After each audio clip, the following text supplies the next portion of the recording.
O'sha mashhur taniqli qiz bizga mont olib kelyapti akana. Siz taniqli bo'lib ketdingiz. Nima dedingiz ismingizni? Sveta ekan ismi. Sveta. Mana Arslon. Hopga damoyan kelsin, mashq qizdan ham mont olinglar. Yosh biznesmen. Nech puldan dedi montisini? 20 so'mdan deyapti. 20 so'm, ha? Bu da 20 rublmi hoji? Shunaqa.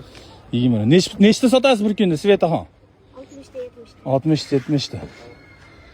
Onaxon issiqini pishirib beryapti. Nimali bu? Kartoshkali? Aylanib ketay, kartoshkali. Yoshingiz nechida? 11da. Mana shu qizchani paddeshga qilib qo'yinglar. Xo'p, qani, bismillah. Olinglar.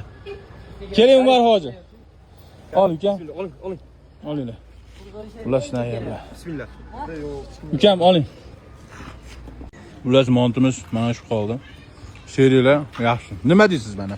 Yaxshi ekan, zo'r. Yaxshimi? Rostdanmi? Zo'rskina, mo'y. Timur, nima deysan? Zo'r.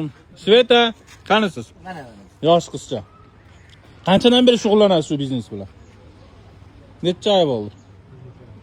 2 oy. Yaxshimi? Bir xafa qilmayaptimi? Mana shu qizchani padishah bir Qirg'izistonda Instagram zvizdasi ekan mana shu qizcha. Xudo xolasa. Ya bu yo'q. Bundan keyin налоговый bosim ham qizi ham. Ha, yo'q, bu qizga tegmayman. Olinglar.